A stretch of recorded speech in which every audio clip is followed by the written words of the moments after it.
पहले online class में हम आपको गन्ने के रोग और कुछ कीड़े भी बता गए थे। इसी क्रम में हम और आगे बढ़ाते हैं और एक दो कीड़े इंसेक्ट और बताते हैं। सफ़ेद मक्खी, व्हाइट फ्लाई। सफ़ेद मक्खी के शिशु पत्ती का रस चूसते हैं। इस कीट के प्रकोप के कारण ईख की फसल दूर से पीली तथा गुलाबी रंग की दिखाई पड़ती है।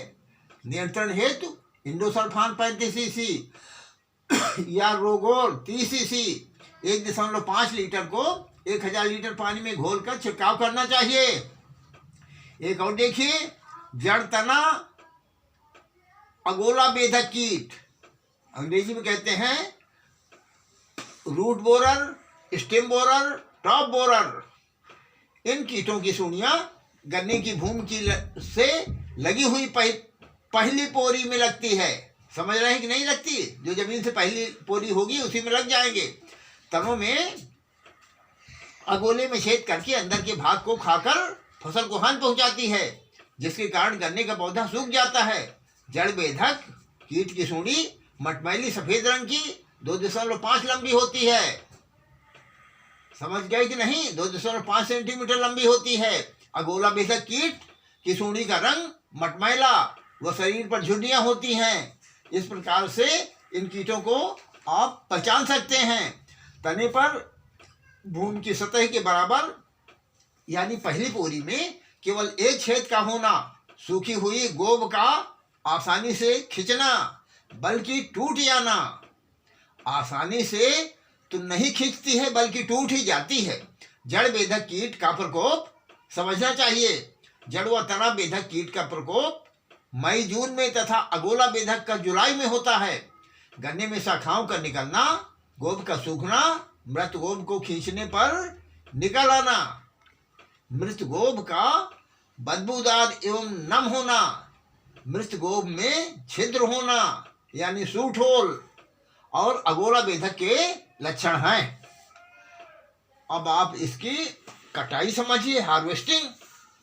गन्ने की कटाई उस समय करनी चाहिए जब उसके रस में चीनी की मात्रा सर्वाधिक हो, फसल का पीला दिखाई देना, गन्ने की आंखों का उभरना, गन्नों से आंखों का आसानी से टूटना। जब आप तोड़ेंगे ना तो गन्ने गांठों से तो टूट जाएगा। पौधों की वृद्धि समाप्त हो जाना गन्ना पकने के लक्षण हैं। गन्ना पकने पर गन्ने की पोरियां पर मोम जैसे सफेद परत दिखाई पड़ती है। गन्ना पकने पर वृक्ष प्रतिशत यानी कुल बिले लवण, जिसे रिफ्रेक्टोमीटर से ज्ञात किया जाता है, 16 से 18% होने पर कटाई कर देनी चाहिए। उपज देखिए, गन्ने की उपज 700 से 800 कुंटल प्रति हेक्टेयर होती है। उचित प्रबंध होने पर 1000 कुंटल प्रति हेक्टेयर हो सकती है। उत्तर प्रदेश की औसत उपज 567 क्विंटल प्रति हेक्टेयर है। यही इसकी उपज है। इसके साथ में कुछ और बातें समझ लीजिए। रस 55 से 65% तक होता है, गुड़ 12 से 13% तक और चीनी 8.5 से 11% तक होती है और राब 18 से 20% तक होता है।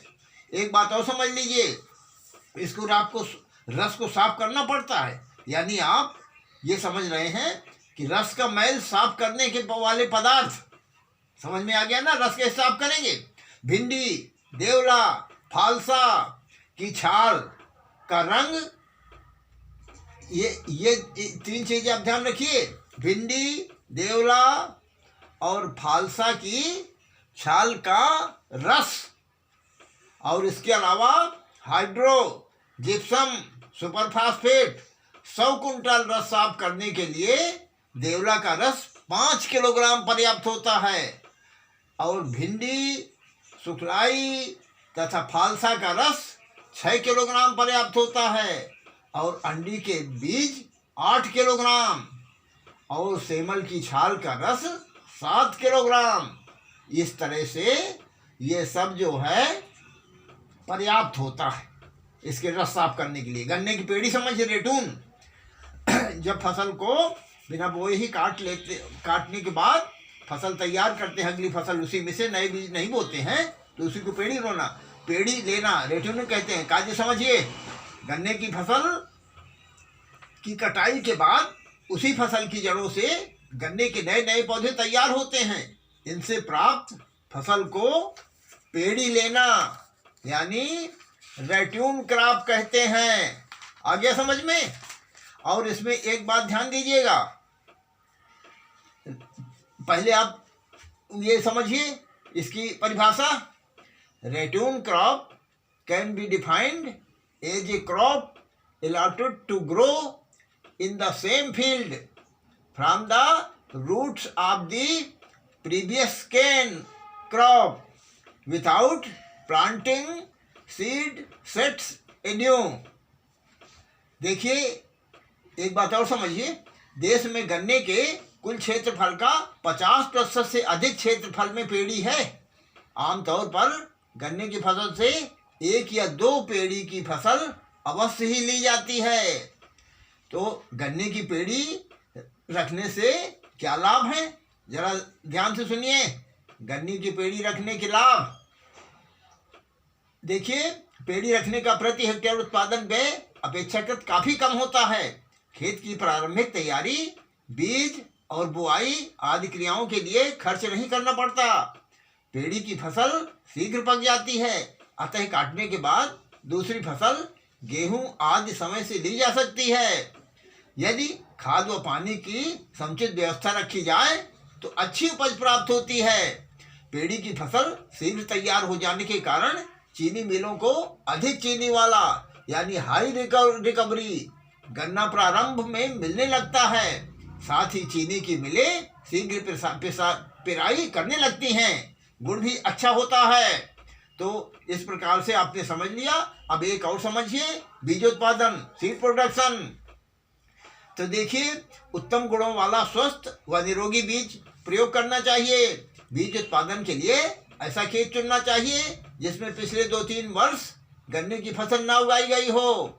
बीज उत्पादन के लिए बीज विश्वसनीय गन्ना नर्सरी या अनुसंधान केंद्र में से तथा गन्ना नोलक फसल यानी फर्स्ट ईयर क्रॉप अर्थात प्रथम बार उगाई गई फसल का लेना चाहिए। देखिए, जहां तक संभव हो सके गन्ने के तनों के ऊपरी भाग से प्राप्त टुकड़ों को ही बुआई करना चाहिए, क्योंकि ऊपरी भाग में से प्राप्त कलियां बड्स की अंकुरण क्षमता अधिक होती है। साथ ही ऊपरी आंखें बड्स सजीव, नई, रोग मुक्त तथा कीटों के प्रकोप से मुक्त होती है। गन्ने के टुकड़ों को बोने से पहले इगलाल 0.5% या एरिटान 0.25% के घोल में डुबोकर उपचारित कर लेना चाहिए। Seed treatment. अब देखिए, बीज के लिए गन्ने की बुआई फरवरी माह में करनी चाहिए। फसल में संतुलित मात्रा में उर्वरकों का प्रयोग करना चाहिए।